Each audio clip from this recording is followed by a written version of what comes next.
Everyone, मैं doctor Ankita और आज हम बात करेंगे कि ऑटिज्म क्या है और इसका ट्रीटमेंट क्या है।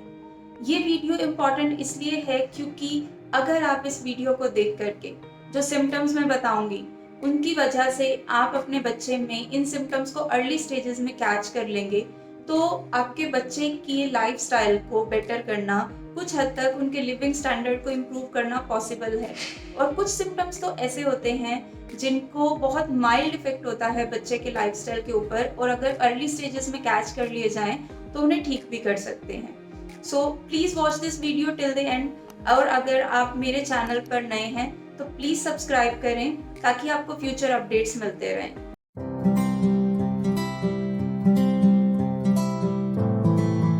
अभी ऑटिस्टिक बच्चे या बड़े यानी ऑटिज्म की रेशो इस वर्ल्ड के अंदर 24.8 मिलियन है। हर 1000 में से पहला या दूसरा बच्चा ऑटिस्टिक है। डेवलप्ड कंट्रीज में जितने भी बच्चे हैं उनमें 1.5% बच्चे ऑटिस्टिक हैं।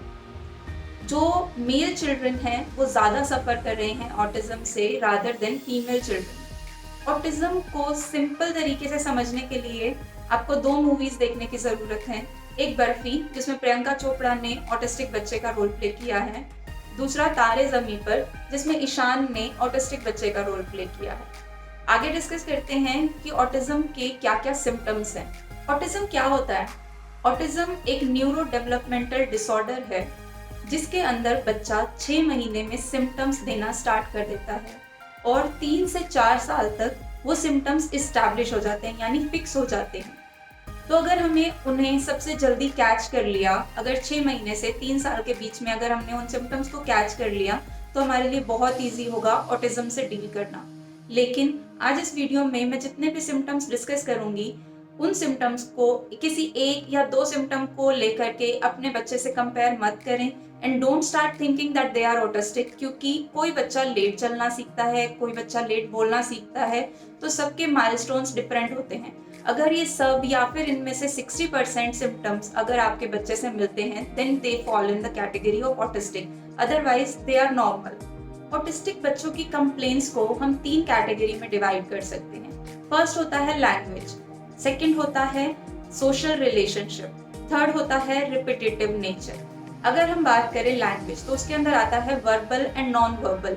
वर्बल जिसमें बोलने में और नॉन वर्बल यानी जेस्चर, जैसे अभी मैं इस वीडियो के अंदर भी अपना हाथ मूव कर रही हूँ या फिर आप अपने इशारों से जेस्चर से जो बताते हैं इसे भी हम लैंग्वेज कहते हैं। तो जो ऑटिस्टिक बच्चा है उसे वर्बल और नॉन वर्बल दोनों ही कम्युनिकेशन में प्रॉब्लम होगी। सेकेंड जो हमें कंप्लेन आती है ऑटिस्टिक बच्चों के साथ वो है सोशल रिलेशनशिप। इन बच्चों की फ्रेंड्स नहीं होते हैं, फ्रेंड्स नहीं बना पाते।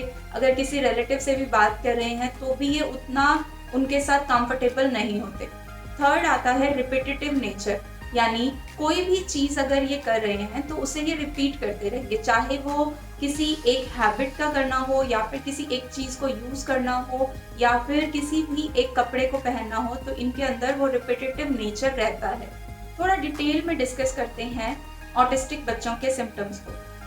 1 साल तक का बच्चा नॉर्मली छोटे वर्ड्स जैसे मम्मा, पापा, दादा, मामा ये सब कहना सीख जाता है, लेकिन ऑटिस्टिक बच्चों को ये वर्ड्स बनाने में प्रॉब्लम होती है। वो इतना नॉर्मली इन शब्द को नहीं सीखते, ना ही वो इन्हें बोल पाते हैं। 2 साल तक आने तक बच्चा नॉर्मली वर्ड का कॉम्बिनेशन सीख जाता है। कोई भी 2 वर्ड्स का 3 वर्ड्स का छोटा सा वो सेंटेंस बनाने लगता है, कुछ वर्ड्स का कॉम्बिनेशन करने लगता है। लेकिन ऑटिस्टिक बच्चे वर्ड्स का कॉम्बिनेशन नहीं बना पाते और एक वर्ड की रिपीटेटिवनेस होती है, मम मम मम मम मम मम।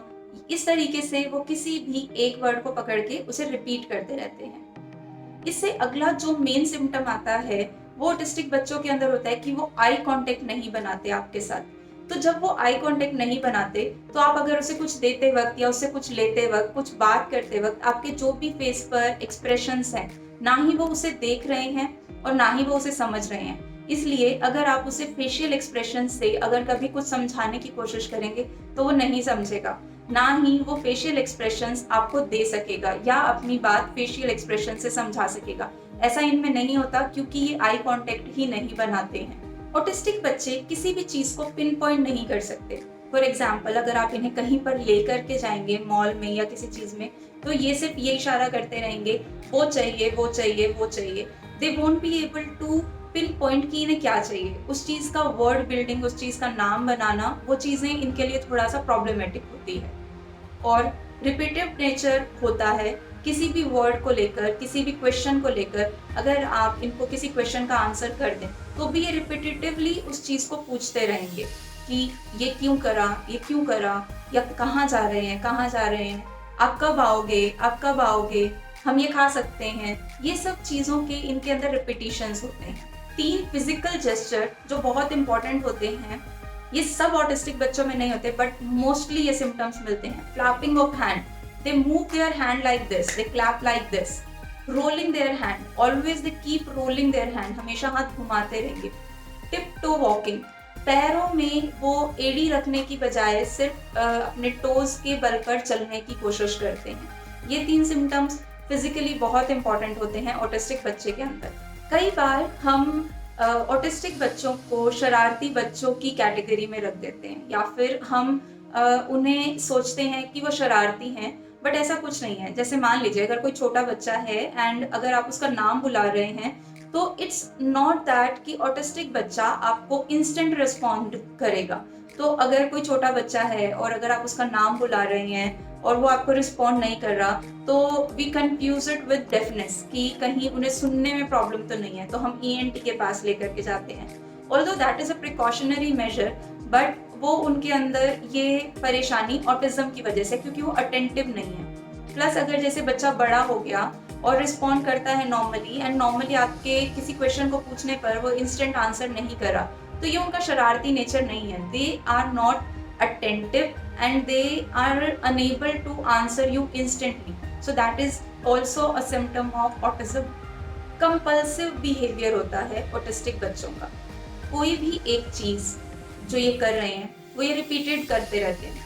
फॉर एग्जाम्पल अगर पानी एक ग्लास से दूसरे ग्लास में डाल रहे हैं तो ये कॉन्टिन्यूसली उस प्रोसेस को रिपीट करते रहेंगे। कुछ बोल रहे हैं तो कॉन्टिन्यूसली उसी चीज़ को बोलते रहेंगे। एंड इवन कई बार हम नोटिस करते हैं कि ऑटिस्टिक बच्चे कई दिन तक सेम चीज़ को रिपीट करते रहते हैं। कुछ अगर इन्हें मान लीजिए कोई कपड़ा पहनना है और आप कोशिश कर रहे हैं कि इन्हें नया कपड़ा पहनाया जाए, तो इनके लिए ईजी नहीं होता अडॉप्ट करना because of their compulsive behaviour. वो अपनी पुरानी चीज़ के साथ बहुत कंफर्टेबल फील करते हैं, तो नई चीज़ को एक्सेप्ट करना इनके लिए थोड़ा मुश्किल होता है। कभी कभार ऑटिस्टिक बच्चे अग्रेसिव भी हो सकते हैं। ज़रूरी नहीं है कि ऑटिस्टिक बच्चे फिजिकल वायलेंस में इन्वॉल्व हों या दूसरे बच्चों को मारें। कई बार ये इतना एग्रेशन होता है कि ये एक्सप्रेस नहीं कर पाते, तो कॉन्टिन्यूसली रोना स्टार्ट कर देते हैं and they can't stop themselves because of their aggressive behaviour. तो ये खुद को भी हर्ट कर सकते हैं कभी। अब बात करते हैं कॉजेज के बारे में। सबसे पहला कॉज है जेनेटिक, यानी जीन्स में अगर ये है, पीढ़ी दर पीढ़ी ये डिजीज आगे ट्रेवल करती रहती है। दूसरा आता है एनवायरमेंटल फैक्टर्स। तीसरा आता है प्रेगनेंसी।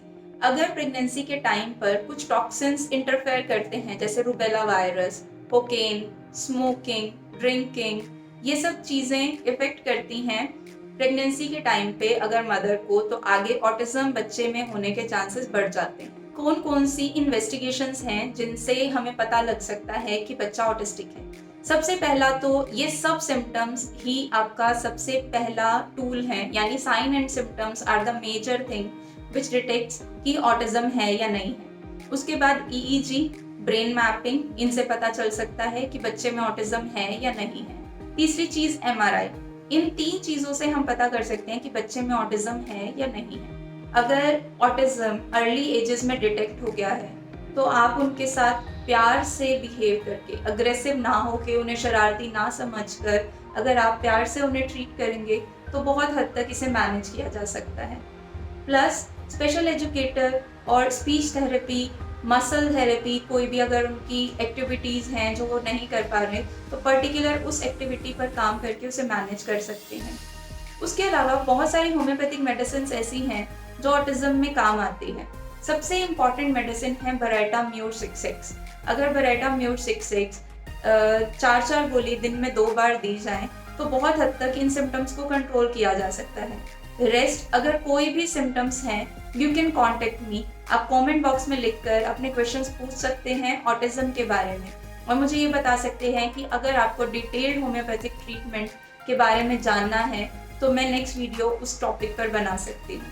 अगर आपको ये वीडियो अच्छा लगा हो तो प्लीज़ लाइक एंड शेयर ज़रूर करें। जिन लोगों को इस वीडियो की ज़रूरत है उनके साथ, अपने फ्रेंड्स के साथ। Till then, stay safe, stay happy.